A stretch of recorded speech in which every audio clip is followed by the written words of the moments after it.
Saturday Night Theatre. It all began with a phone call. Police Station, Cambridge. Inspector Buller speaking. Police? Oh, please come quickly. It's young Mr. Fraser. He's dead. I took his breakfast and he's lying on the floor. It's horrible. What address? Horrible. It's murder, I know it. What address are you speaking from? 23 Copper Street. He was only an undergrad. This was his first time at the college. And 23 Copper Street? No, hurry, please. I can't bear it. Him still in the house and nobody... All right. Now, calm down. I'll be over, and don't touch anything. Please, hurry. I don't know what...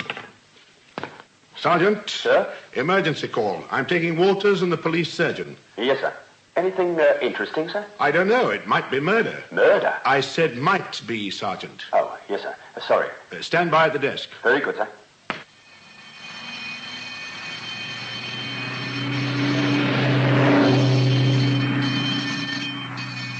We present Brewster Mason and Marius Goring in Darkness at Pemberley.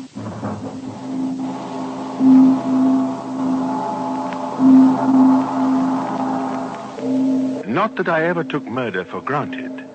You don't see enough of it in a university town like Cambridge. Besides, it was only a starting point.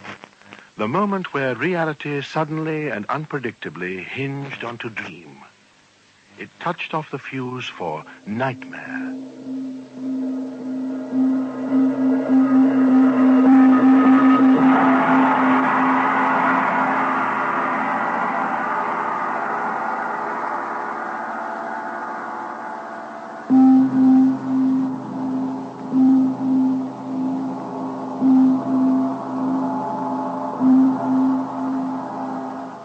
By the side of what happened afterwards, definitely a mere case of murder. Blown his brains out, sir. He's in the bedroom, on the floor. We haven't touched him. Thank you, Constable Walters. I've locked the landlady in the dining room. Bit hysterical. She's cooling off, though. An undergraduate called Fraser, shot between the eyes in his rooms. No witnesses, no weapon. Time of death between 8 and 9 on the evening before. I looked at the body and talked to Fraser's landlady. And then I got an urgent call from my sergeant. I was to go round at once to St. Bernard's College, directly opposite young Fraser's rooms. Hello, Inspector. You found it all right? Yes, Sergeant. Dr. Wilder's looking at the body, sir. Oh, who is it this time? Mr. Beeden, one of the history dons. A bullet through his head. Business picking up. Well, Doctor. Looks like suicide. The gun was in his hand. May even have been the same weapon as killed young Fraser. Here on the table, sir. Automatic with a silencer. Only one set of prints on it, Beeden's. The old town's waking up at last, eh? You're a bloodthirsty brute, Wilder. Well, we haven't had a Beano like this since that razor job. Anyway, I thought you liked a good murder. I like solving them when I get a chance. Is there anything else on this? They both died about the same time, if that's any help. Not later than 9 o'clock last night. Well, sir... It's all right, Sergeant. There's no need to burst. Out with it. Oh, I was just going to say, sir, that, that clears it all up, doesn't it? Does it? Well, sir, I wouldn't jump to any conclusion, but, well, young Fraser was shot from a distance, Beeden from close up. If they were both killed with the same weapon, Beeden must have shot Fraser and then come back into college and shot himself. Yes. Why? Well, the motive will crop up, sir. You get some queer fish in these universities. You may be right, Sergeant. Look, put up a notice in the Porter's Lodge. Anyone who came to Beeden's rooms in college last night after 7 o'clock, I want to see them. Very good, sir. See you for lunch, Wilder? Yep. Usual place. I'm going to see the master of the college now. Perhaps he'll oblige with a motive. Right you are. No, Inspector. I'm afraid I can't. Not the ghost of a motive. Beeden was a thoroughly good don, a little reserved, perhaps, but he'd no enemies as far as I know. This young man, Fraser, wasn't a pupil of his. I doubt if he knew him. Well, that makes it more difficult. Incidentally, I called on Beeden myself last night here in college. His lights were on, but the door was locked and I got no reply. What time was that? I should say about 8:20. I just finished dinner in hall. Did you notice anything unusual? Hear anything? I heard nothing except... there was a sort of swishing noise, I fancy. Now, I may have been mistaken. Can you be more definite? What sort of... It was a mechanical sort of noise.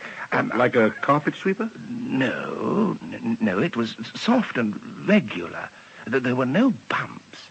It may have come from somewhere else, because... Was it a gramophone running down? Yes. The needle on a gramophone disc, after it had finished the music. There's a gramophone in Beeden's room. Well, thank you, sir. That will help us a great deal. Thank you, Inspector. So, someone was alive in Beeden's rooms after 8 o'clock. Someone must have put that gramophone on at about 14 minutes past 8. Someone... Who? Who? Morleverer. Morleverer? Yes, Inspector. I'm a fellow of St. Bernard's. I lecture in chemistry. I saw your notice at the Porter's Lodge. Yes? I'd arranged to go to the theatre on that tragic evening with Beeden and an undergraduate called Weens. There was a light in Beeden's room in college when we called for him, and Weens went up to see if he was ready. He got no answer. That must have been just after 8 o'clock. Uh-huh. I went up myself, thumped on the door with my umbrella, and shouted Beeden's name. There was no answer. I stooped down, tried to pull the door open by inserting the tips of my fingers into the keyhole, but it was locked. And then? A gramophone began to play inside the room. A gramophone? I thought it rather rude of him. If we could hear the gramophone, presumably he could hear us. Anyhow, he didn't come to the door, so we went off by ourselves. That's all I can tell you, Inspector. So what? Beeden shoots young Fraser for reasons unknown at 5 to 8. He goes back to his own rooms in college and shoots himself at 8:15. The conclusive evidence being that the bullets were fired from the same gun which is found in Beeden's hand with only his fingerprints on it. Obvious. An open and shut case. In the bag? Oh, hello, Doc. Yes, Scotland Yard take the obvious view. Case closed. Good show. That wretched bitch of mine's had pups again. Like one? Oh, thanks. I've just been sold one. Ha ha. Good old Scotland Yard. Think they're right? Why not? Oh, I don't know. We have had our moments of time. Not this time. You know, there's too much confounded evidence. You crawl about on your hands and knees looking for the damn stuff, and when you've got it, you can't make head or tail of it. I don't get this case at all. But the Yard do. Oh, the Yard. They blow you up? Told me I waste too much time on irrelevancies. I've got to learn to discriminate. That's nothing new. Discriminate? Have you seen the evidence? How the blazes am I supposed to... Look, here. Look. Look at these. Photograph? The tone arm of Beeden's gramophone. Very pretty. You coming round tonight to listen to a spot of Mozart? Oh, hang Mozart. Look at that photograph. Well? I want to know how on earth Beeden put on that gramophone without leaving any fingerprints on the pickup arm. It's the old-fashioned kind. You have to lower the pickup onto the record by hand. Well, there must be some sort of a mark. Well, the arm's been carefully wiped. Do you see? Except for a slight smudge underneath. Yeah. The catch that starts the record's been wiped in the same way and is also marked underneath, but this time with a distinct line. Now, why should Beeden want to release that catch with a piece of string? Go on. Discriminate. I wish I could... No comment. Anything else? The automatic. If you had shot somebody, carried an automatic across the street, put it down to play the gramophone, picked it up and shot yourself, would you have left only one set of prints? He may have wiped it for some reason or other. Oh, that's quite likely, but even then, when he picked it up for the last time, he would have changed his position in his hand to get a grip of it, you know. Now tell me who shot them both. Oh, you be damned. No, now why? Why do people start gramophones with string? String is the basis of mechanics. Pulleys, ropes, chains, cranes. String is also used for fastening and for operating from a distance. We pull a string to discharge a cannon. Now, I don't believe that gramophone had anything to do with it. All suspects cleared? Or weren't there any? Well, once you entertain suspicion, Wilder, you can suspect anyone. I suppose so. Oh, perhaps I just need a holiday. Matter of fact, I had a letter from Sir Charles Darcy this morning. Sir Charles? Yes, he wants me to go up to his place in Derbyshire, Pemberley, this weekend. If I can wind this up... I haven't seen him since, for years. And that charming sister of his, Elizabeth, isn't it? Yes. She still live there too? Yes, I believe she does. Ho. Then we must definitely see you clear by the weekend. What the blazes do you mean? Just that a holiday in Derbyshire will do you good. Oh, yes. If only I could get this confounded case off my mind. Look, Wilder, do me a favour. There may be something we ought to have noticed and haven't.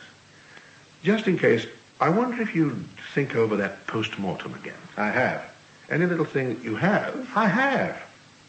And? You're the most selfish man I know. You go on and on about yourself and your own little neuroses. Well, now that you've purged your soul, I may as well tell you. Know what I did yesterday? What? I bought a pig. Oh, for heaven's sake. I bought a pig, and I slaughtered it, though its epidermis was not characteristically human. Oh, please. I shot it dead, first of all, at a distance of 4 feet. Then I shot it point blank. Then I cleaned the gun and shot it first of all point blank and again at 4 feet. In each case, the second wound was fouler than the first, no matter what the distance of the discharge. Go on. The history don, Beedon, was shot before young Fraser. I said that Beedon was shot before young Fraser. Yes, go on. I've redissected both Fraser's wound and Beedon's. Fraser's wound was the fouler. I've corroborated from microscopic examination of the bullets. So Beedon was shot first. That makes a difference, Wilder. In fact, it makes all the difference. Discriminate, huh? Case reopened. Come on, let's work it out. That holiday in Derbyshire? That'll have to wait. Here, pencil and paper. Now, come over here. This is going to be interesting. Right. Now then, let X be the murderer. We know that young Fraser didn't commit suicide, so let's see what followed. Come in. Inspector Buller. Come in. I have a rather grave matter to discuss with you, Mr. Mauleverer. May I see you in private? Certainly. Have some sherry. No, thank you. I'll do without a drink. As you like. Well, I hope you don't mind if I drink myself. I've just been lecturing. Makes one so thirsty. Well, now you've come, I hope we'll have a pleasant chat. I doubt it, sir. Really? Why did you kill Beedon? My dear Inspector, I hope you don't go about saying this sort of thing to everybody. If you wish to, you can report me to my superiors. Now, don't go off like that. I don't take any offense. But you really can't go about accusing people of murder without telling them why. I shouldn't have come. I'm sorry. No. Are you free for an hour? We might take a little walk towards Granchester while you explain yourself. Look, there's no point. I made a mistake in coming. And nevertheless, you won't retreat it by going. Now, you must explain yourself, in common decency. I have no common decency, not in my profession. Come along, just a short walk. If you expected to get something out of me when you first came, why shouldn't you expect it still? Come, take your hat. Oh, you came alone. Well then, come, Inspector. I have something to tell you.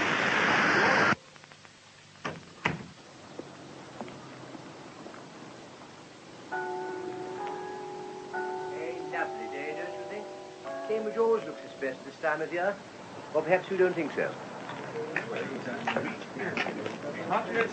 Good afternoon. Good afternoon. Turn down here. We'll avoid the crowds. I am sorry to have had to drag you out. Walls have ears, and we scientific criminals get to be a little pernickety. You were unwise to drink that sherry. Not at all. You may be sure I'm not putting myself in any difficulties. I understand. Now I'm going home. Don't be a fool. Good afternoon, sir. Good afternoon. Good afternoon. Pupils. What was I saying? Yes, I gather from your behavior that you haven't the evidence to convict, since you haven't even warned me. Your call was just an effort to startle an advantage. Well, go on with it. After all, there may be something to be gained, if only in studying my mentality as revealed by conversation. Besides, I enjoy pulling your leg. I don't enjoy having it pulled. Goodbye. Inspector, I insist on talking to you. I shall tell you exactly how everything was done.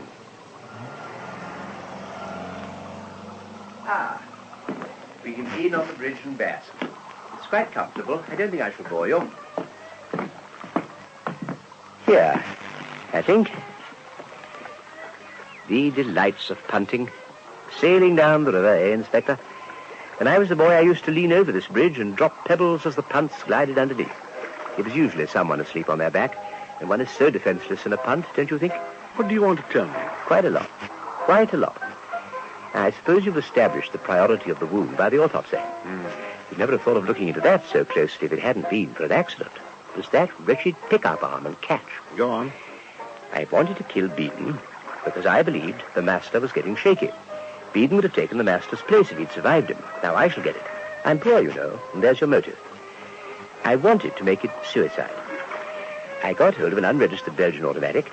It might just as well have belonged to Beeden as to me. And then I made my plan about the gramophone. I proposed to prop the pickup arm on a thin tripod of ice standing on the record, so that it would be knocked over when the record started. Then one only needed to release the catch for the needle to fall on the record, which was already revolving. It had a sound to the chap I was with, as though somebody was putting it on, quite normally. Now I was to release the catch by means of a loop of string through the keyhole of the door. When the catch was released, you merely let go of one end of the string and pulled the whole length out. Only Beeden's finger marks would be left on both catch and pickup arm, so you see I certainly did not intend to give them that suspicious wiping, without which you would have remained permanently in the dark, wouldn't you? Wouldn't you, Inspector? I suppose I would, yes. You see, it wasn't a stupid crime. I took enormous pains over it. The ice bridge, for instance. I made it myself in the university laboratories, so that it would melt in exactly 20 minutes. But as you say, Inspector, the best-laid schemes, etc. What went wrong? I went into Beeden's room and shot him according to plan. He was more surprised and vexed than anything else and couldn't believe his senses while he had them. Then I turned to the gramophone. Perhaps rather morbidly, I had myself given Beeden the record which I proposed to play for his funeral march, chiefly to encourage him to play the gramophone and leave some nice fresh fingerprints. I found the record was all already. This made me look at the pickup arm through my magnifying glass. I was doing the thing scientifically, you must admit, and I was horrified to find my own fingerprints. That wretch Beeden actually hadn't touched the machine since I gave him the record and played it to him myself 2 days before. So I just had to wipe the catch and the pickup arm. You recognized your own fingerprints? Of course. I know most people know what color their own eyes are, but few are familiar with their fingers. I think that's an omission. You rectified it in good time, Mr. Molevero. Naturally. Mind you, I still don't think you'd have noticed it at all if it hadn't been for the other miscarriage of plan. Other? Both miscarriages, I claim, were unforeseeable. Hello, sir. Oh, sorry to butt in. Hello, my dear chap. Are you on your way to rehearsal? Yes. Will you be coming along tonight, sir? I'll be looking in later on. Glorious evening, isn't it? Grand, sir. See you later, then. Bye. Awfully keen chap there. Not much good at his work, but we're putting on Much Ado About Nothing next week. I can get you a ticket if you wish. You were saying the other miscarriage of plan? Oh, yes. Well, I'd wiped the automatic and put it in Beeden's hand, and I was just fixing my piece of string round the gramophone catch so that both ends came through the keyhole, when I happened to glance out across Copper Street. That unfortunate undergraduate was standing at the window of his rooms opposite, staring at me open-mouthed. He'd seen everything. I went straight out. I had to chance it. Walked into his rooms. He was waiting for me with an expression of horror and expectation. I shot him dead. Just bad luck? Rotten luck, yes. I had nothing against him, of course. Oh, of course. Then I went to find friend Weens. When we were outside Beeden's door together, I pulled the loop of string under the pretense of trying to open the door. The catch was released, ice prop upset, needle dropped onto disc. It's dark on that landing. Weens had no idea what I was doing. He never even saw the string. Well, that's all. If you've finished, I'll be going. Oh, just one more thing, Inspector. You should have devoted more time to the porter who was on duty that night. The porter? Mr. Rudd, I believe. He saw me coming out of young Fraser's digs. He was coming out of the Crown Arms at the time. But he didn't say anything to me about I know. He didn't tell you he'd seen me for 2 reasons. First, because it implied that he must have left the lodge while on duty. And second, because he had not actually connected me with the crimes. Why should he? He was a stupid man, fortunately, for his would have been the one tangible piece of evidence you could have offered against me at a trial. Without his evidence, even on the full reconstruction which I've offered you, you will realize that, of course, no jury will convict. Now the evidence is negative only. Now? Yes, now. But don't let me keep you from going to see the porter. What have you done to him? Run along and see. I can promise you... Oh, don't hurry. Don't hurry. Shall I send you that ticket? We found the porter in the river with his throat cut. And, of course, No clues. One can't help admiring him in a way. Admire him? 3 poor blighters turning into worms just because that little whippersnapper... Oh, I suppose I ought to feel sorry for him. Sour grapes, old boy. Oh. Well, anyway, you can take that holiday in Derbyshire now. Yes. It's Pemberley for you. You might at least be grateful to him for arranging that. Oh, yes. Cheer up. I'm going home to sulk. I'm out of pocket on this, that confounded pig. Have to eat it now, I suppose. Remember me to Sir Charles? Yes, of course. Oh, and Elizabeth. And forget all about this. Try and get a real holiday. Bye-bye, old man. Enjoy yourself at Pemberley.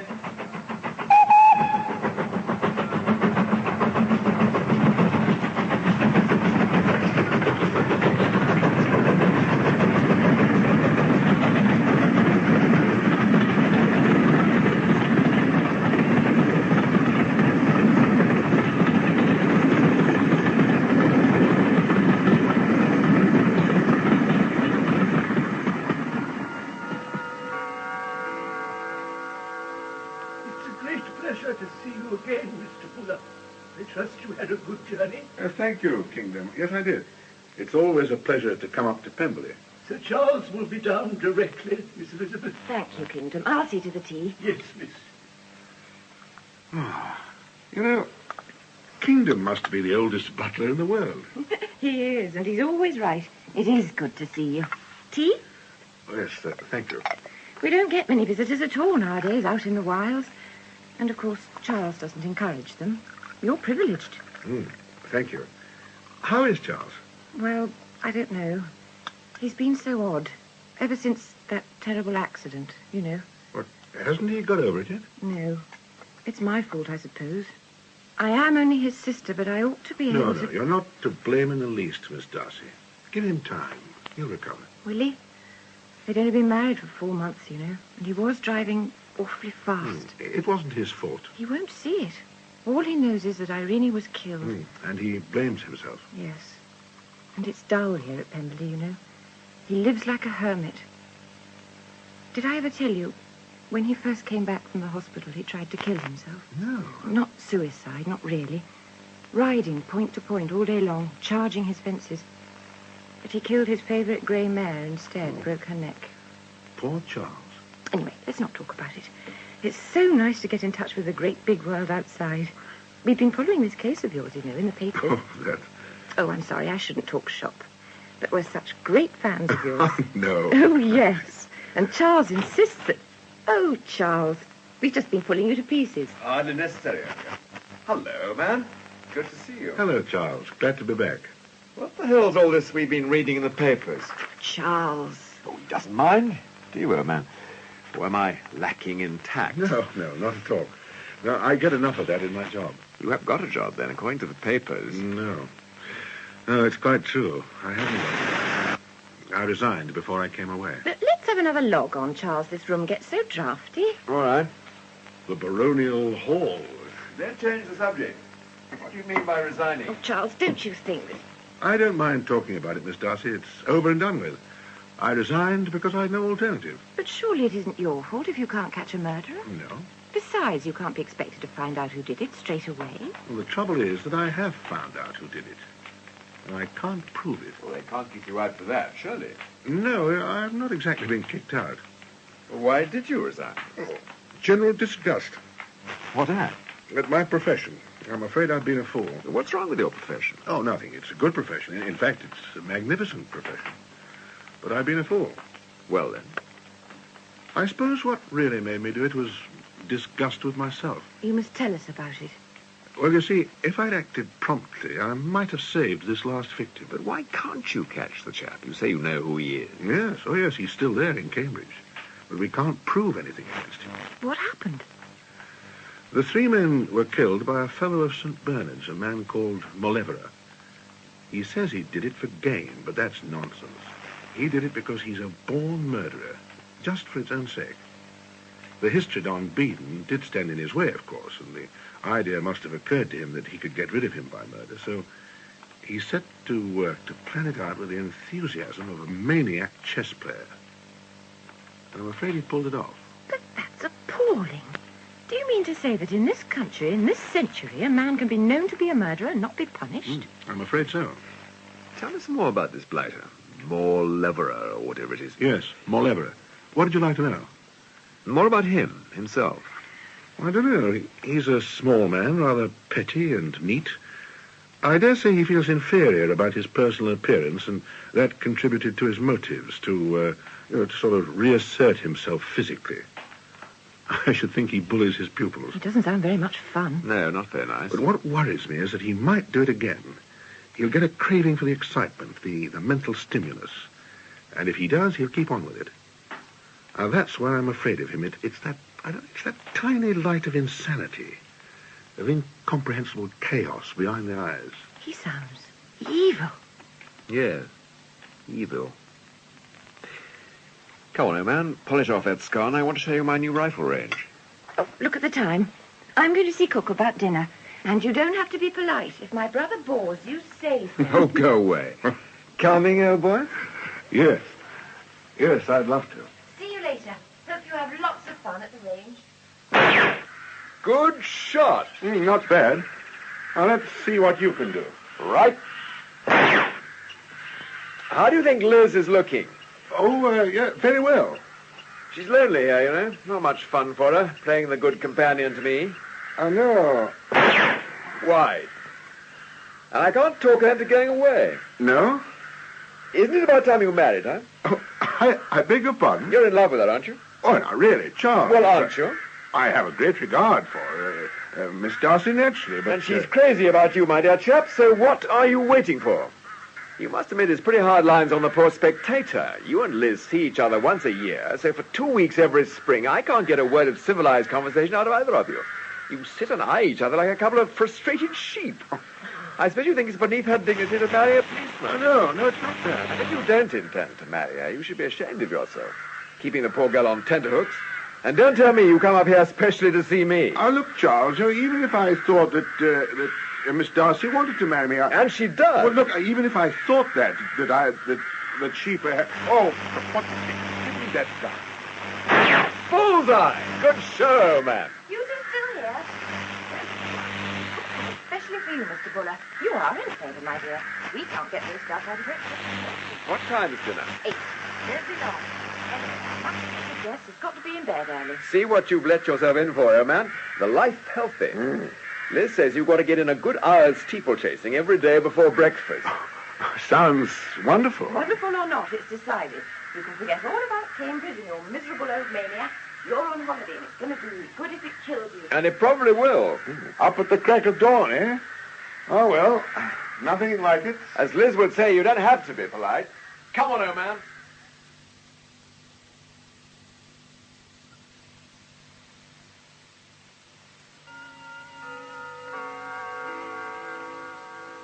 Good morning, sir. Good morning, Miss Elizabeth. Good morning, Kingdom. Hello, Kingdom. I trust you enjoyed your ride, sir. I'm really rather fond of horses, Kingdom, but I don't think they like me very much. Oh, do they not, sir? Nonsense, you're a new man already. What's for breakfast? Ah, kidneys. The coffee on the sideboard, Miss Elizabeth. Thank you, Kingdom. Come on, my dear, eat. Coffee? I'll pour, you devour. Oh, this is happiness. In spite of the horses, in spite of everything. Pemberley in the spring, coffee and kidneys. And Kingdom. And Kingdom. Where's Charles? Charles? Oh, yes. Charles. Where's he got to? I wanted to speak to you about Charles. Yes? What about him?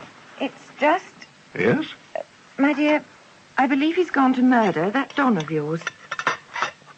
He's gone to... It's not surprising, really.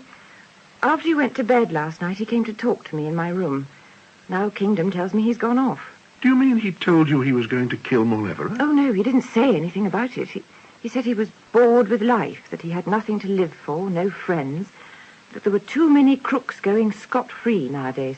So now he's going to see that justice is done. Well, he must be mad. Well, I suppose it is a question of justice in a way. But I don't see how... Anyway, he's sick of life here. He says he wants to do something. Well, there are other things, besides murder. Yes. Though I don't really see Charles murdering anybody. Still, I'm frightened. He hasn't been out of the grounds for ages. Anyway, perhaps he'll come to his senses in time and change his mind. I wish I'd known. I'd have changed it for him. Your coffee's getting cold. Huh? Oh, yes. Or perhaps he won't find Malevola at all. Well, if he does, I only hope he breaks it gently. You insolent young puppy. Get out. Not yet, Mr. Malevola. You see, I believe him. Do you now? How very trusting. You've made me break this wine glass. I think you're as sizable a swine as I ever wish to meet. You are impudent. Does the truth offend you? If what you heard is the truth, you may find me dangerous, or hadn't that occurred to you? Apparently I am quite clever. Small boys kill flies. It doesn't make them clever. Dare to... As for being dangerous, I agree you are, in the same way as a snake. But you won't be much longer. My dear Sir Charles, if Scotland Yard can't do anything, I'm afraid you don't stand much chance. Why don't you run along home? Your conversation may be considered brilliant in the backwoods. I find it childish. Well, I said you were vain. If you had anything to be proud of, but you haven't. Not a single decent impulse. It's a contemptible sort of vanity, isn't it? Get out before So contemptible that I'm going to rid the world of its presence. And how are you going to do that? I'm going to kill you. What a very humanitarian thought. I take it that you can think. I know what I'm talking about. Or hasn't it occurred to you that I might kill you first? I'm giving you 1 week to live. Why, you bumptious little puppet. Do you think you could talk like that to me? To me? Well, try to kill me by all means. Go on, try. I wish you luck. By God, you'll need it. One thing, though, before you start. Make your will. Be sure to do that. Make your will, Sir Robin Hood. Now, get out. Go on, get out. Get out. So I got out. Gladly, I suppose. Yes, the whole thing made me feel sick, but once I'd started, I had to go through with it. Now I've had time to think it over, I don't feel so perky. I suppose I was a fool. Yes. And what are you going to do now? I don't know. I can't just hide behind a bush and pot him sitting. That would seem rather silly. Damn silly. But after all, he didn't give the history Don Beeden a fair fight, or young Fraser, or that porter. Wouldn't it be fair to give him a taste of his own medicine? It'll be fair enough, but I can't do it. Oh, good old sporting standards. So now you're stuck. Yes, you seem to like rubbing it in. Oh, yes, of course, I'm delighted. Now, the best fun will be explaining to my late colleagues how you came to be murdered. What do you mean? If you want a fair fight, my dear man, you're going to get it. Only it won't be fair. Great heavens, man, do you think you can go and talk that sort of stuff to a homicidal maniac and get away with it? Well, that bit about making my will, you mean? Oh, he didn't mean that. I was rude to him. Oh, my dear Charles, you know, you're the most trusting man I know. How you've managed to get through life without doing something you... Oh, I'm sorry. I didn't mean it that way. Yes, you did, and you're quite right. Malevola said the same thing. But damn it, I must be able to trust my own judgment sometime. Not this time, Charles. Listen, Malevola is a killer. He's committed 3 murders with complete success and has no reason to believe that he'll be caught if he commits another. He enjoys his success, and he would be delighted to increase it. If you think he'll try to kill me, I'm very glad to hear it, but I don't believe he'll come here to Pemberley to do it. No, full term ends tomorrow, and he'll sneak off to hide himself somewhere on the continent. May you long continue to think so. Amen. Come on, it's late. Let's sleep on it. Oh, you're all having breakfast. No, please don't get up. Oh, you look as though you've had a rough night, Charles. Thanks. I say, this has rather upset the apple cart, this blasted rain. Now we shall have to play billiards all morning. Well, it's rather a relief to me. I don't mean to be rude, but I had nightmares about that horse. I wasn't at all looking forward to meeting it again. I'm glad you said that. I couldn't agree more. But I thought you were mad about it. Well, our visitors always go on so about the joys of country life. They expect us to adore everything about it, so we pretend to out of politeness. Oh. Frankly, I hate horses. When I think of what I went through yesterday morning... Out of politeness. I'm speechless. Marmalade, please. Thanks. Incidentally, old man, your friend Malevola nearly had his chances spoiled for him this morning. What do you mean? Well, I was out by the stables before breakfast, and a tile came off the roof just as I was passing. Missed me by inches. A tile? Yes, came at a hell of a bat. I was lucky not to... Where are you off to? You wait there. Oh, you can't go out without a coat. Can't he? I shouldn't have said anything. I suppose he thinks Mauleverer's taking pot shots at me from the stable roof. Charles, do you think... Not a chance, I get. Old Buller's got professional nerve. Trouble is, he's nothing else to think about. I tell him it's high time he married you. It'd do him a world of good, but, Chiz, you didn't. Of course I did. It's true, isn't it? If it is, it's nothing to do with you. Well, I have to put up with the pair of you. Oh, he must have been frightfully embarrassed, poor dear. You know how sensitive he is. Buller's sensitive, good God. Of course he is. Anyway, why should he if he doesn't want to? Well, of course he wants to, the poor fish, and he's afraid to ask. I think you better propose to him, Liz. Clear the air all round. That's out of the question. Yes, he'd probably think you had designs on him and be frightened off for life. Though what you could possibly have designs on, I can't think. You're revolting, Chiz. Telling him... Shut up, little girl. Here he is. Well, old man, did you find the dreaded maniac lying out there with a catapult? More or less. Oh, your coat's wet through. Take it off this minute. What do you mean, more or less? Well, the stableman has looked at that roof. He says the tiles are as sound as they were when they were first put on. There's absolutely no reason why that single tile should have been dislodged. Do you mean to say... Our friend has come into residence. Oh, come off it, old boy. Charles, you just don't know this man. You've met him once, and you both said you'd kill each other. Now you're not so keen on the idea, so you think he'll fight shy of it, too. Well, he won't. I do believe you want the chap to kill me just to brighten up your holiday. Don't be ridiculous. Look, whatever we want or don't want, you've raised a hornet's nest. And we poor chumps have no alternative but to guard you as though you were the Bank of England. I absolutely refuse to be coddled on the off chance that some miserable maniac may be after me. What is there to be afraid of? We don't know, except that Mauleverer will try to kill Charles. I'm quite certain about that. How? Your guess is as good as mine. He'll certainly have to kill Charles in some way which leaves himself beyond suspicion. So Charles will have to be killed. I hope this doesn't depress you, Charles. No, I get quite a kick out of it. Charles will have to be killed either so that he seems to have died a natural death or by an accident. I suppose it would be all right when we get used to the idea. Now, look here. Granting all that, and granting that Mauleverer is lurking about the ground somewhere, which I don't believe for a moment, what then?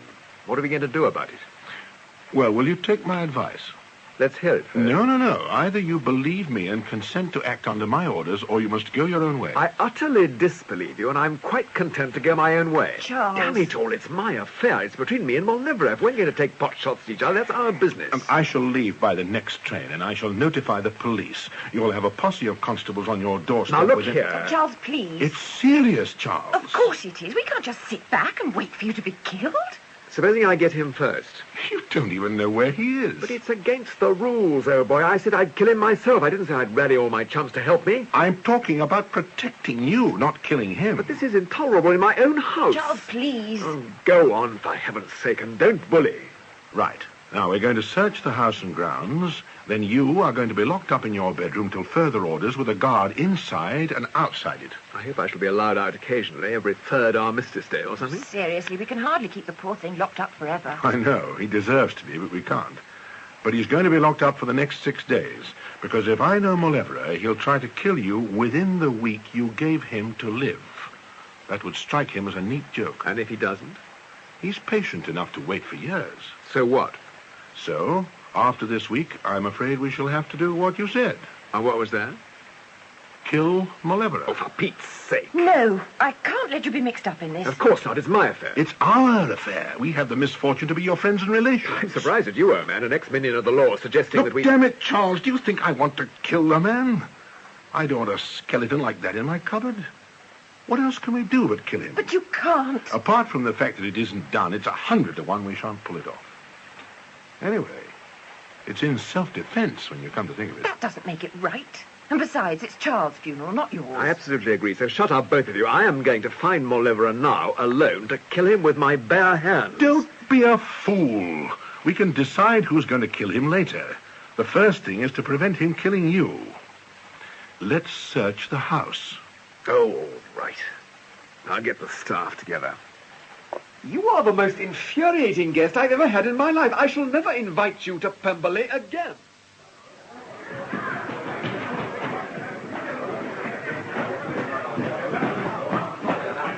Right, now lock that door.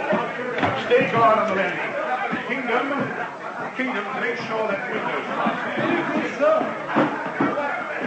Catch me if you can. search diligently. Every room, every attic, every cupboard. Fasten the windows, lock the doors, plug the keyholes. Wait. Haven't you forgotten something? Get a ladder, Smith, will you? I think there's a loft up here. Quite right. Leave no stone unturned, Inspector. It's a big house, Pemberley, isn't it? It'll be a long job, even with how many of you? Butler, chauffeur, gamekeeper, the servants, and the cooks. 7, 11. It'll take you all morning, all afternoon, because you can't afford to miss anything. Right, now the grounds. Kingdom, you wait in the main hall. Now the grounds. Leave the butler to guard the main hall. Be sure he locks the door. It's getting dark.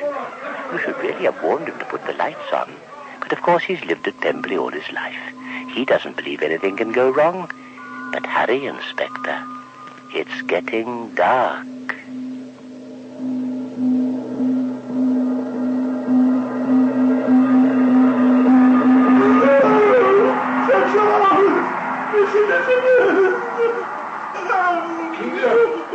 Kingdom.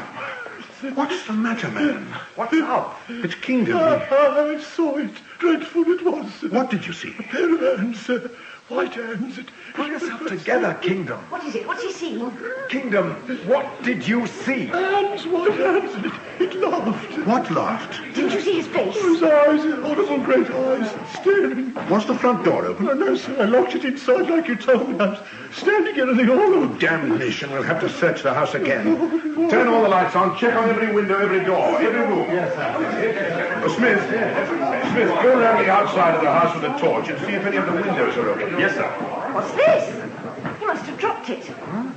Toothbrush. Oh, what the devil did he want with a toothbrush? Here, let's have a look at that. It's mine. Yes. How the blazes did that get on here? It was in my room. Give it to me. But, I'll take it if you don't mind. all right, but Charles, do you think Smith could get over to Cambridge in the car and be back before breakfast tomorrow? well, yes, if it's important. It may be. I'd like to send this to a friend of mine. It's just an idea. Okay, go ahead. I've checked with the staff, sir. All the downstairs windows are locked, but Sir Charles's window's open at the top, and so's yours. So either he got in through a second-floor window to get the toothbrush, or he filtered through the wall. Are there any secret passages, Charles? I don't think so. No ghosts? Not that I know of. Now what? I don't know. I don't know. Well, I do. We're going to have some dinner. I'm famished. Me too. Come on. You can plan your campaign over the game pie. I can never think on an empty stomach anyway. I suppose we may as well. Lead on. Bread for you, Charles. Thanks. Oh, thank you, Kingdom. This looks good. Lobster soup, sir, your favourite. Is it? Oh, yes, so it is. How do you know? You said how fond you were of it the last time you were here. Did I, by Jove? Kingdom, you deserve a medal. Oh, no, sir, not me, sir. It was Cook. She never forgets. What did I tell you? Well, I'm deeply touched. Kingdom, you and Cook had better share that medal. Yes, sir. Thank you, sir. Your soup, Sir Charles. Thank you, Kingdom. Sorry about the scare you had. Oh, it wasn't what you'd call a scare, sir. Just unusual, if you know what I mean. We do. It's always been so peaceful here. And then tonight, if I may say so, sir, it was not fitting. No, absolutely right, Kingdom. Sorry, anyway. Well, what are we waiting for? Tuck in. No, don't touch it. Lord, what a fool I am. Why didn't I think of it before? Think of what? The soup. It may be poisoned. Poisoned? Really, old chap, what are you going to think up next? Listen, Charles. Look, I'm damned if I'm going without my soup just on the off chance that some half-wit's been putting poison in it. Charles, do you think... Anyway, if he has, we'll jolly soon find out. But, Charles, don't be such a... Kingdom! Kingdom! What the devil's wrong with this soup? The soup, sir. Yes, the soup. It's foul. I'm sorry, sir. I'm afraid I... Somebody's been mucking about with it, and it's not funny. Oh, no, sir. I'll ask the cook to come round, sir. Yes, please do. Charles, are you all right? Yes, of course I'm all right. Did you swallow any? Of course I did. It was a revolting confounded. I do believe you're at the back of this, Buller. You're just trying to scare me. Oh, not guilty. Anyway, you still look all right. Of course, it may take time to act. If it's strychnine, your toes will gradually begin to curl up. If it's laudanum, you'll be speechless before long, which will be some slight relief, I must say. But then it may be prussic acid, in which case you'd be dead already. Charles, you're such a fool. Oh, shut up, both of you. Cook's here, sir. Oh, hello, Cook. Come on in. Good evening, sir. Now then, Cook, is there any reason why the soup should taste odd tonight? No, sir. I never heard of such a thing. I made it from the very best fresh lobster, as I always do. And nobody could have tampered with it? I've been in the kitchen all the time, so no, I don't see how anyone could. This is the basin. I mixed it in. Still half full. Let me look. Have we got a spoon? Yeah. Thanks. You won't find anything wrong with that, sir. Must have been after it left the kitchen, because... Well? Cake of soap? Well, I never... Now, someone's got a warped sense of humour. All right, Cook, thank you very much. I wouldn't do a thing like that, sir. My age. Why, It's all right, Cook. We know who did it. Now go back to the kitchen and don't worry. No, miss. Oh, what? Oh, I've never... Oh, never... Well, Charles, you see what I mean? All right. All right. Now what? Well, we may as well get on with dinner. But... I think we're safe enough now, for the time being. Molivera's just showing us what he can do if he sets his mind to it. Playing on our nerves, you mean? Roughly that. Anyway, I don't think he'll poison us tonight. It'd be too much of an anticlimax. No, I think we can enjoy our game pie in peace. But we'll have to live on tins from now on. Exactly. Now, for the immediate future, it's vital that we give Molivera as few chances as possible. We've got to close all loopholes. So I'm going to sleep in your room, Charles, and we'll take it in turns, 4 hours at a stretch. Right. Miss Darcy, you must lock your door and keep your window shut. Don't open the door unless you're sure who's outside. There isn't any danger, but we must work out a system. Of course. Good. Well, we've started in earnest. I seem to have put my foot well and truly in it, oh boy. I'm sorry. No, that's all right, Charles. We'll sort it out all right. I don't know how, but we will. Anyway, there's nothing else we can do for the moment, except wait.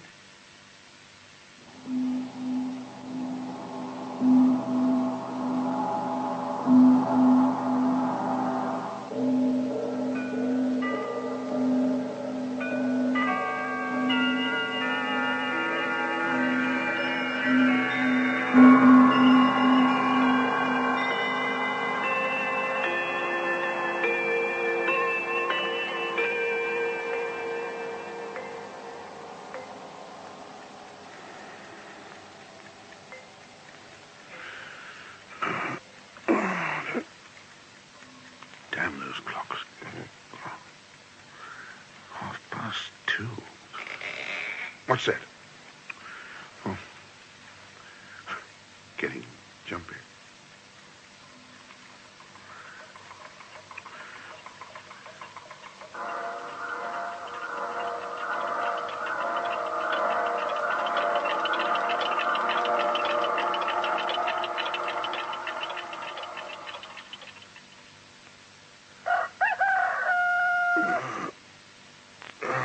All's well.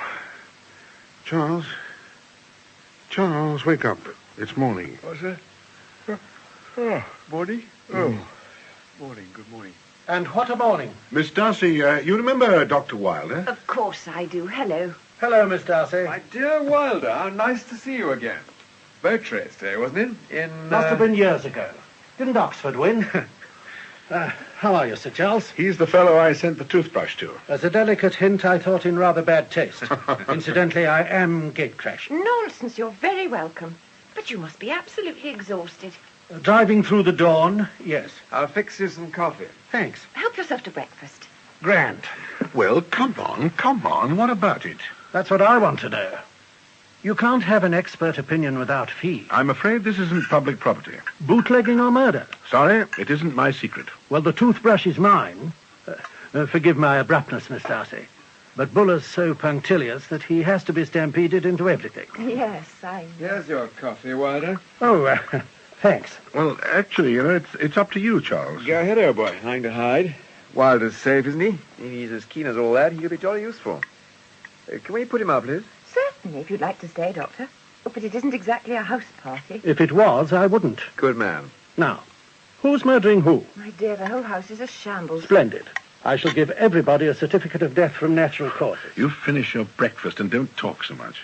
I'm listening. Why is everyone being so jolly reticent? There's nothing secret about it. It's Malevera. Malevera? He's here somewhere. He's trying to bump me off, and I'm supposed to be doing the same for him. Better and better. But Buller won't let me. He locks me up in my room, and I miss all the fun. Now, Wilder, what about Charles's toothbrush? Oh, it's yours, is it? Yes. Well, I hope you haven't used it lately. It's simply crawling with diphtheria. Diphtheria? Yes, fun, isn't it? Fun? Charles. It's all right, old girl. Malevera's idea of a joke, I suppose. Not a very good one. Natural death. That's what you said he'd do. Yesterday, before it happened. Yes. You don't suppose he heard you? Because if he did... If he'd already treated the toothbrush and then heard us, he certainly have changed his mind. Pride. So I couldn't say, I told you so. But it's preposterous. How can he have heard? How can he get into any room he likes? Well, if you mean... No, I haven't told you. You haven't told us what? I suppose I should have mentioned it sooner. Mentioned what? Well, I locked my door and bolted my window last night, as you told me. I looked in the cupboards, under the bed, and up the chimney. I was absolutely terrified, but I did. Then I went to bed. When I woke up, someone had drawn a face on my dressing table mirror with my own lipstick. Were your door and window still fastened when you woke up? No. The door was open, but the key was still under my pillow. Miss Darcy, this isn't very nice for you. No. Liz, you've got to go away at once. No. Just for a week. You could stay in the village. If you turn me out, I shall walk round the grounds in my nightgown. Miss Darcy, it would be much better if... No! Why don't you all plump for police protection? I wish we could. But even if we could get it on a flimsy story like this, it would only work for a few days. In any case, if we have police protection, we can't polish off Malevera. And that's the only real way of protecting Charles. Murder? Yes, I've no compunction about it. It's a case of self-preservation. I see. And how do you propose to get Malevera? Well, to put it crudely, the bait is here in Charles. And if we can make it a trap, we must do. We can only sit over the bait and hope for the best. I don't object to being a bait, not in the least. But I'm going to find it boring being shut up in a room away from all the fun. Also, it's bad for the nerves, you know. Nerves? In a couple of days, nobody will be able to hear any strange noise without screaming. What's that? It's only some soot from the chimney. You'll have to keep your chimney swept, Miss Darcy, if we are going to keep sane. My dear, actually, they've just been swept. I did my spring cleaning early. Slightly hysterical, I think, that laughter. Well, the day dragged itself out, but nothing happened. Charles grew more and more bored, Wilder more and more facetious, and Miss Darcy, well, I suppose we ought to have insisted that she went to stay in the village. But at last the spring twilight came down in rain, and the darkness gathered about the eaves and crept up the great staircase. The clocks steadied themselves for their lonely concerts of the night.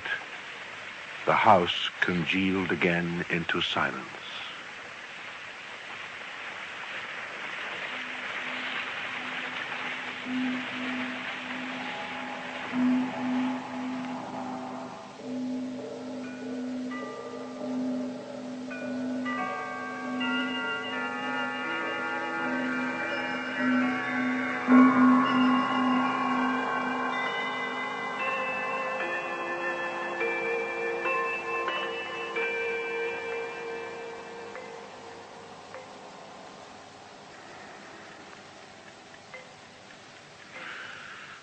Past 3. Why the devil doesn't he show his hand? The inhuman patience of clocks.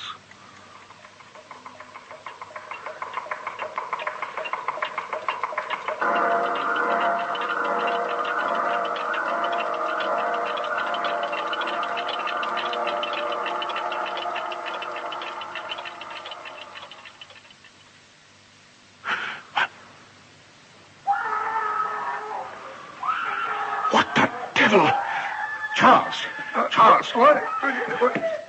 What is it? What's up? It's across in the servants' quarters. Get a coat on. Right. Come on. I'll be right with you. the blazes is going on? What is it? Kingdom, did you hear that scream? It's what I heard. What the blazes is going on?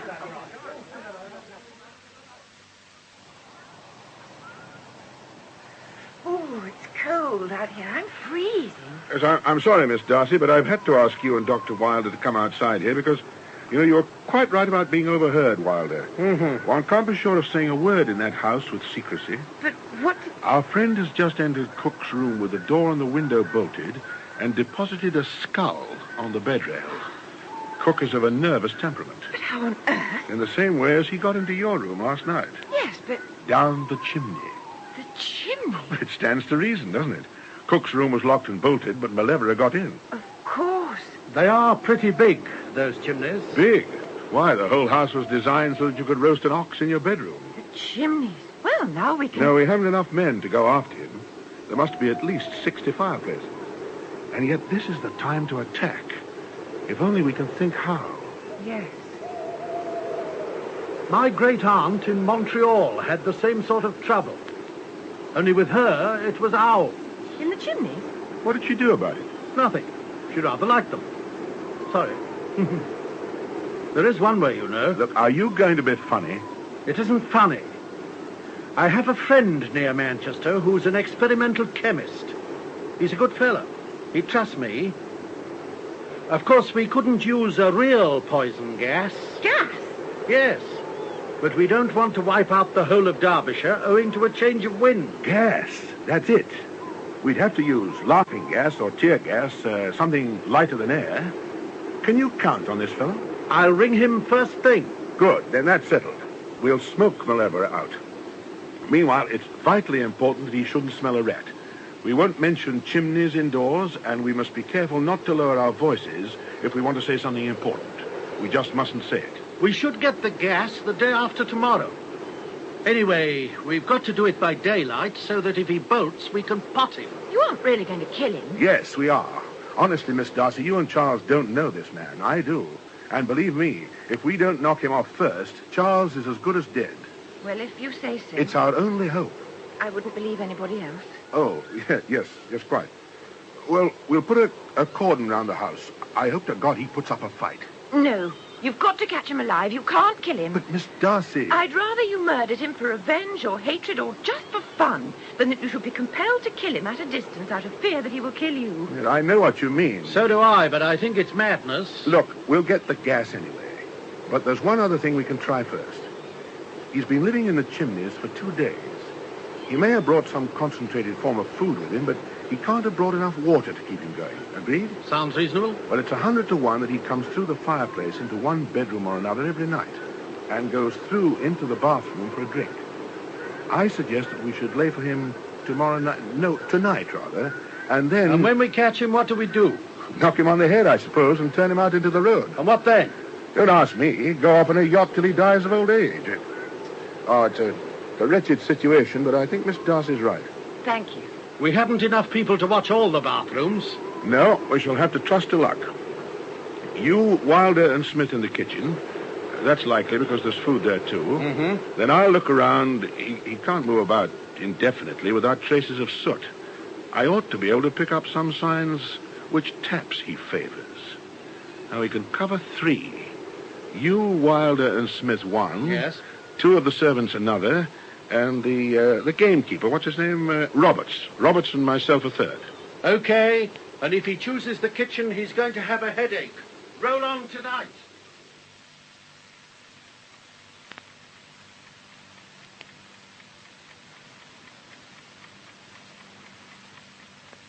Sir? What is it, Roberts? Something stood in the doorway. I waited for him to come in, but he cleared again. I've been into the other room, but there's nothing there. Are you sure? I saw him playing, his hands before him in the darkness, and his eyes big like an owl's. Why did he go away again? Your watch, sir. Huh? Oh, damn. Are you sure you saw him? He was a black creature in the black of night. There's somebody moving about outside in the passage. Yes, Kingdom's there. Kingdom never moved like that. What is it, then? Something dragging. Hark. Wait, stop now. This is no kind of a game. Either you've got nerves or I'm wasting my time. Oh, kingdom. Oh, my kingdom. And look, sir, on the door. He must have written it while we were in there. No water drinks blood. Oh, God. An old man like that. What's the matter? What's going... Oh, God. Do we call in the police? My God, I'm going to... Charles! Wilder, ring up your friend. I want that gas by this afternoon. Tell him to make it lighter than air and lethal.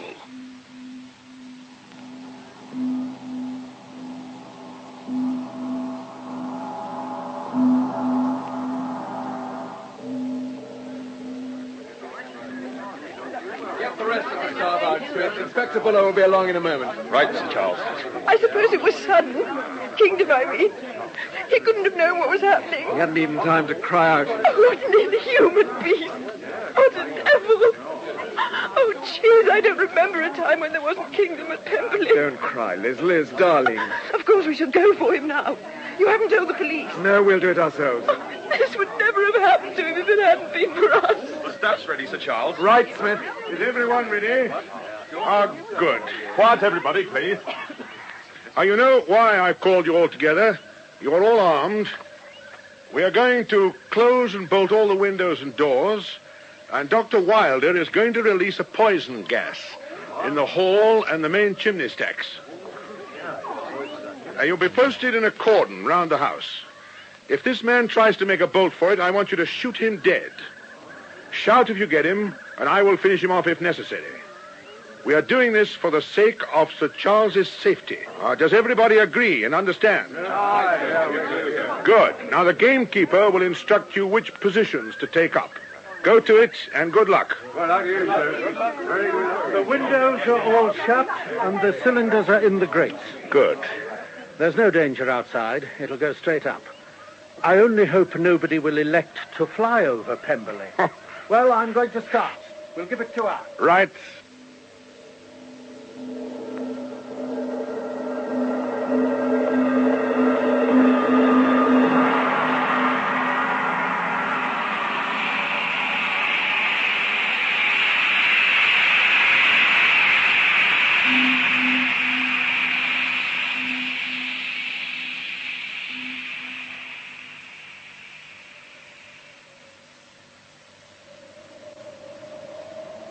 That's that.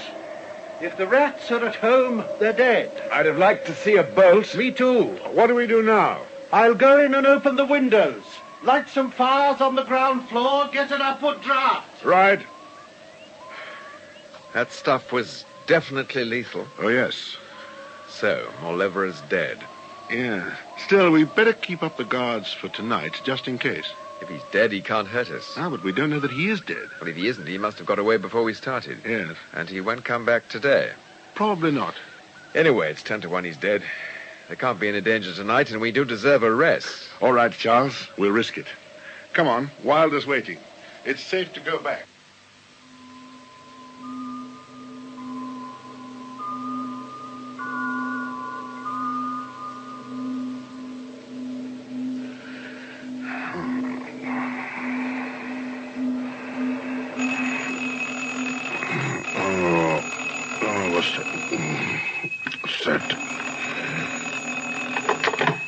Hello? Hello? It's Smith, sir, from the garage. Yes? What's the matter? The Bentley's just gone out, sir. Is it all right? When? About 5 minutes ago, sir. Well, who was driving? Did you see? I couldn't make out, sir. Which way did he go? Towards Burton. Get the other cars out. Warm them up. Right, sir. Wilder! Wilder! What is it? The Bentley's just gone out. It must be Malevola. He's got 10 minutes start of us if we hurry. Get coats, sweaters, trousers, anything warm. Right. Charles had better come. We can't leave him alone. Besides, we shall want all 3 cars if we're going to cover the crossroads. I'll get him. And I'll get Miss Darcy. Hurry, we've got to move. Miss Darcy. Darcy. Elizabeth. Elizabeth. We're all ready. Smith's got the cars out. Is Liz ready? She's not here. Not here? He's taken her with him. In the car, man. Come on. Come on. Smith and I will take the coupe, Charles the sports car, and you take the saloon, Wilder. Okay. He's heading for Burton-on-Trent. At Burton, Wilder, you turn east and explore the Ashby de la Zouche road. Right you are. Charles, go north to Utoxeter. Right. Stop anybody you see and inquire. We'll go straight through to Lichfield. Report by phone to Pemberley whenever possible. We'll keep in touch that way. Right, Smith, I'll drive. Good luck.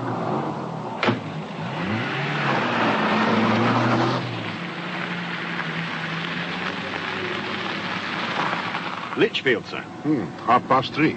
We've averaged 40. He's under 3/4 of a mile ahead. I can't see him. On the hill, there, sir. Ah, yes. He must have been going slow for us to caught up like this.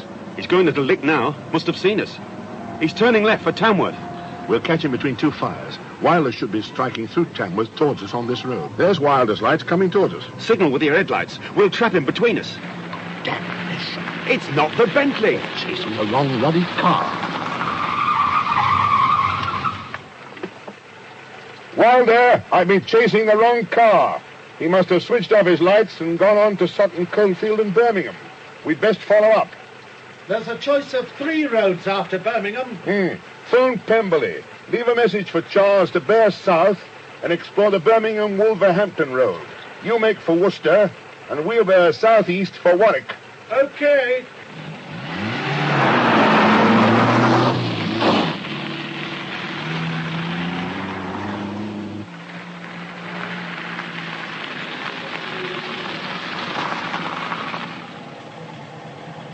Constable, have you seen a black Bentley saloon go this way? I beg your pardon, sir? A black saloon. Oh, I'm sorry, sir. I thought you said... Never mind. Have you seen it? Well, now, there's not many cars go by at this time of the morning, sir. I'm sure I'd have noticed... Did you see it? Well, sir, I can't say that I saw a black saloon, but... Thanks very much. 5 to 5. I'll ring Pemberley from Warwick.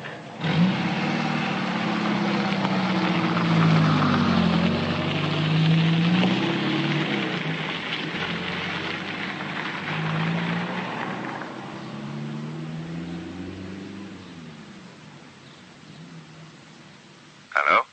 Hello. This is Roberts, the gamekeeper, sir. Message from Dr. Wilder.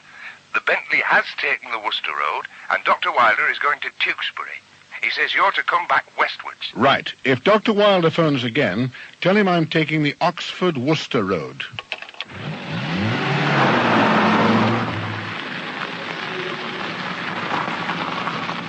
Chipping north, sir. Average 60.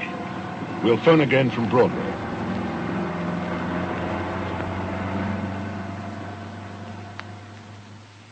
Dr. Wilder says the Bentley has been sighted going through Malvern in the direction of Ross-on-Wye.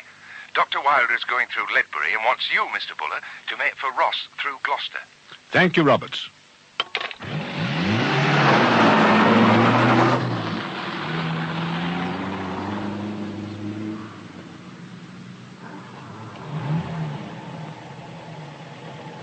I put in 7 gallons, sir. Thank you. You haven't by any chance seen a black Bentley saloon? Filled up here about half an hour ago. Would that be it, sir?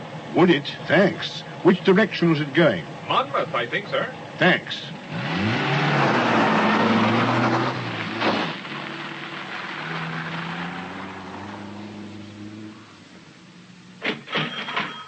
Why, yes. There was a gentleman in not an hour ago. In one of them long motor cars. Black. What did the gentleman look like? Oh, sir, a medium-sized gentleman, I think. Clean-shaven? Yes. So far as I remember, he... Glasses? Oh, yes. Orange-rimmed. Which way did he go? He asked to wait a long town, to be sure. Longtown? Where's that? On the lonely road to Hay-on-Wye and Welsh Wales. Your change, sir. Keep it.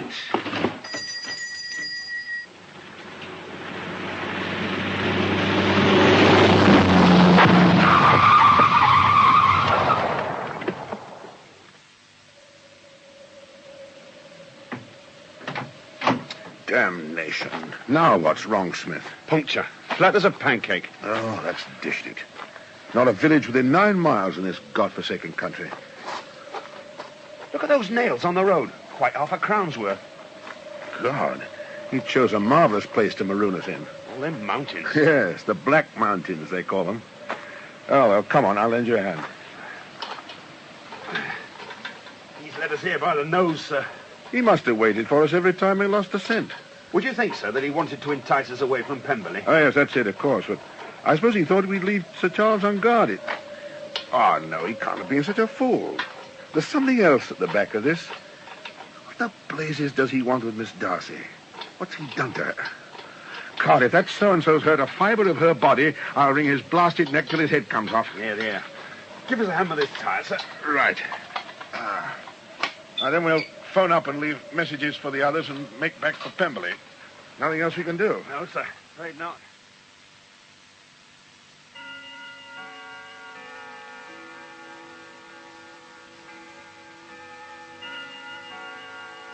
You smoking? No, thanks, Wilder. Look here, I've been thinking. Haven't we all? Well, we can't let this go on. Listen, we know how you feel about Elizabeth, but you mustn't let yourself get rushed by your feelings. Be reasonable. If Mauleverer meant to kill Elizabeth, he'd have killed her already. And if she's alive, then he's probably going to use her as a hostage. Swap her for me. Yes, but we've got to wait. See what happens. Think what he may be doing to her now. Oh, bosh. Elizabeth can look after herself. And if he is going to use Elizabeth to get at Charles, then's our chance. As soon as we hear from him, we shall know where he is and can act accordingly. At the moment, we can't do a thing. And you've got to face up to it. Wilder was right, of course. We couldn't move an inch because we hadn't the faintest idea where Mauleverer was or what he was doing. We didn't discuss it anymore. None of us felt like it. We went to bed in sad disquiet. I was far too tired to sleep. I'd almost forgotten how to. My brain was swinging in my head whilst the imagined road of last night's chase swung to left and right before my smarting eyes.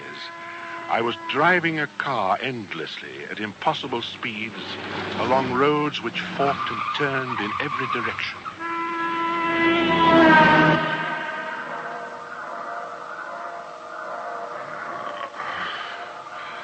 Must do something. Must think of something. Relax. Where's Mauleverer? What's his game? He's got us going round in a circle. Charles. God, what a fool I am. This is the third night he's slept alone. I should have insisted. I wonder if he's had the sense to light a fire. Better put on my jacket, take my gun, and go and see. Good Lord, his door's unlocked. A damn fool. Mauleverer. Inspector, I thought you were asleep.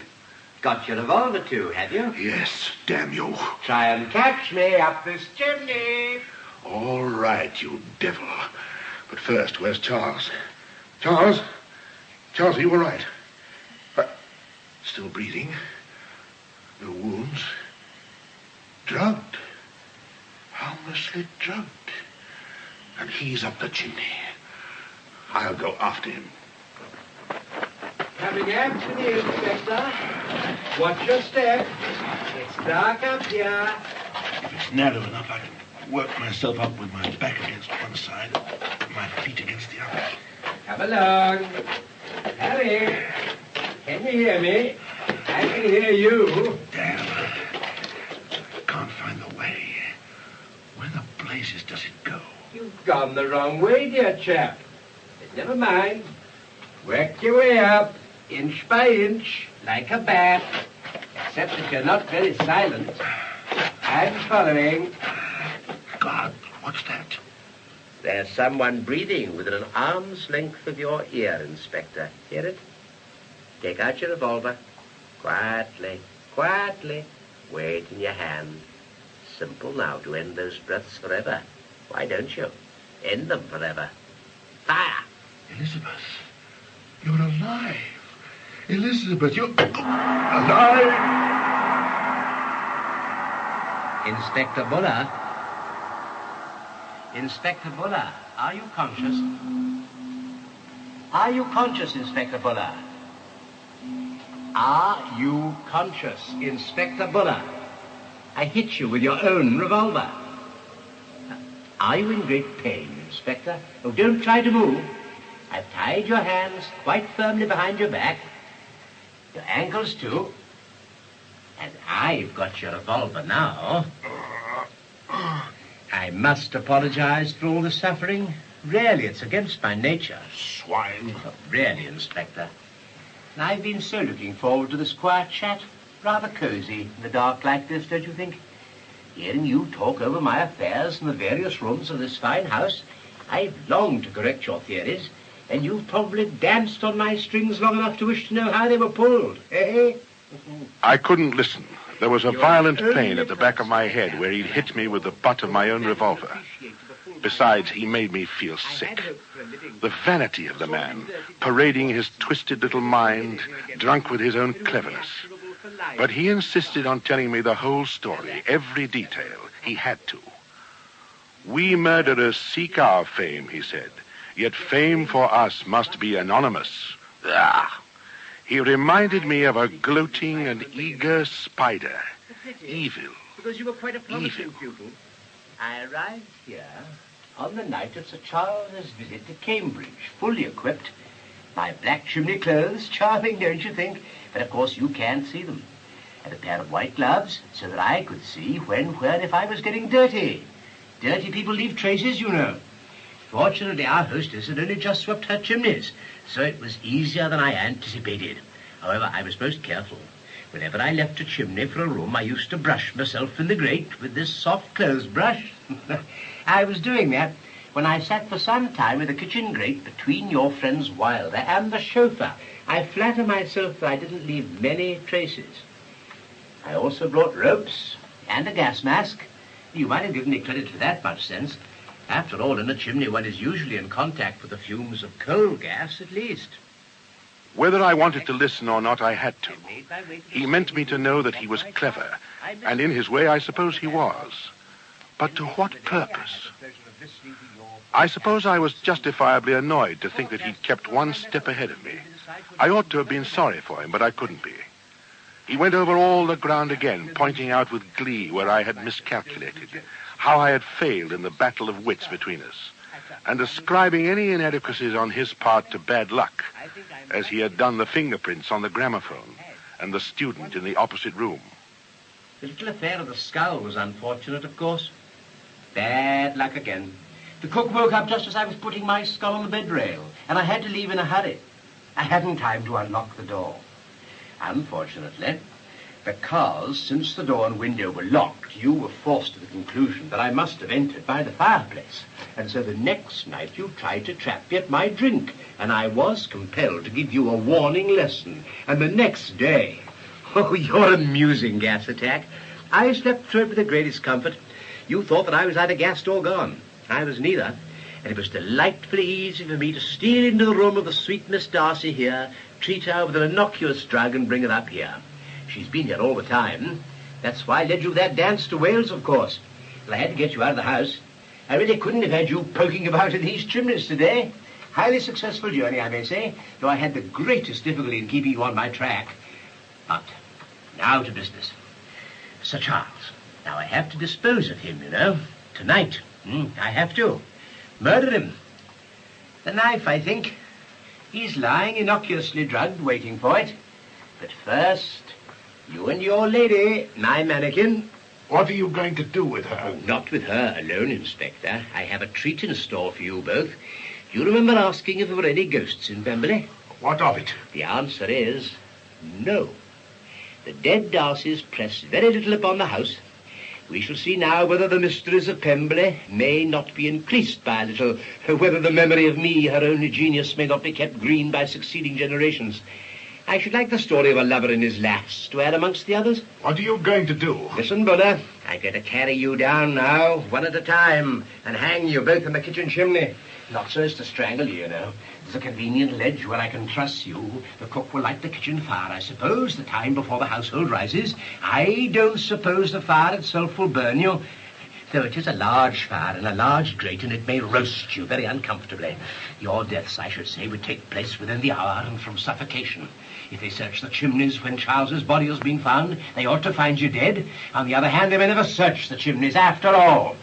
They will have no reason to think that Buller is up a chimney. In whatever case, I'm quite content. Miss Darcy will have the satisfaction of dying in her own home, surrounded by her own servants. They'll be within a few yards of you, searching for you, or going about their business. And if you were not to be gagged, how easily you could call out.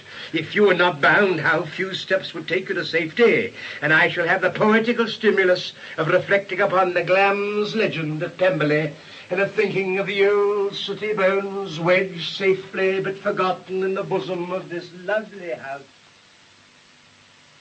He'd finished. He'd said his little piece, held the limelight for an hour. There was no applause, but he didn't need it. I think he even liked me in a way. I was his public, the follower of his meteoric career. He meant to pour into my brain the full realization of every situation, and then, with the casket full, the safe stocked to the last shelf, to insert his key and lock it. I was to be a treasure house for him.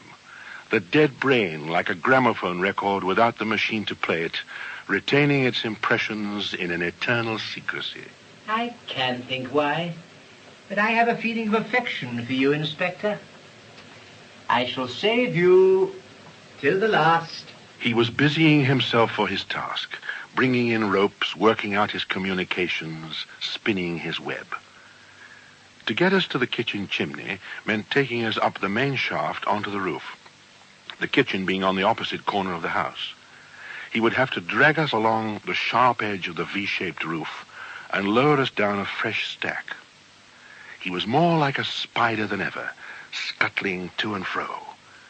I waited for him to finish, rubbing my hands behind my back to keep the circulation. That's that.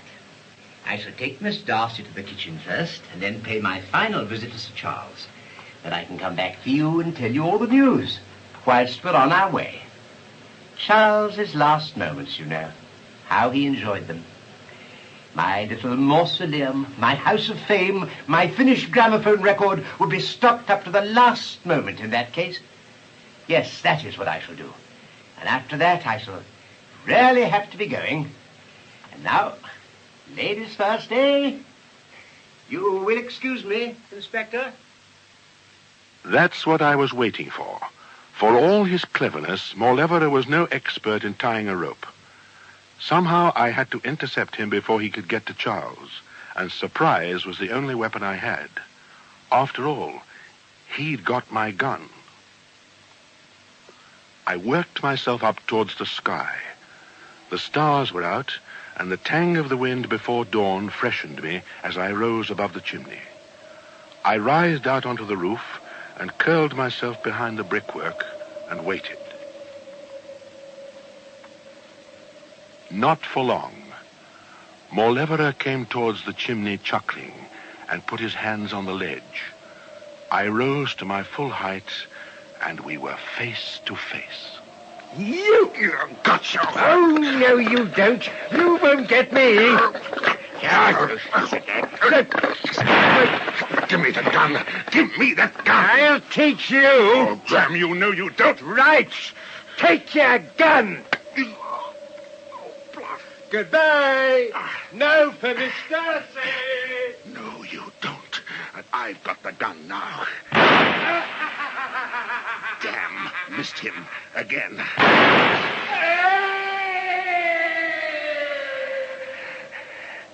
Got him. By God, I got him. Elizabeth. God, I must get to her. Miss Darcy. Elizabeth, thank God. Just a minute. I'll take out the gag. There. Oh, darling. No, it's all right, darling. It's all right. He's dead. all right. He's all right. Everything's all right. Now, look, let me help you. This way. There's nothing more to worry about. It's over. It's all over. Whenever is dead. Oh, thank God, darling. Thank God. It's all over. All over, including the shouting. A happy ending, of course. Happy for all of us, as it turned out. Charles, rid at last of the brooding melancholy which had hung over him for so long. Wilder, once more a general practitioner, smiling sardonically over the coughs and bruises of Cambridge. And Elizabeth and I, well... Take the right fork. Right? You know, I've wanted to know one thing very much. Yes? How on earth did you get yourself undone in that chimney? That was rather a swindle, I'm afraid. Well, left here. Uh-huh. I've always been incurably romantic, you know. I used to read detective stories far too much, and the hero always gets tied up at one time or another. And it occurred to me that all heroes ought to have a little pocket in the jackets of all their suits, in the lining at the back, in which they could conceal penknives. Oh, you mean to say you had that? Yeah, ridiculous, isn't it? The lucky thing was I put on my jacket when I went after Charles. If I'd worn my dressing gown, we'd have been done. I think it all sounds very improbable. Left. Uh-huh. Yes, it does, doesn't it? This does... Elizabeth? Yes? Wouldn't it be marvellous if we could get married? Or something? Well, I'd rather be married. Liz. Wouldn't you? Liz, I... Look out!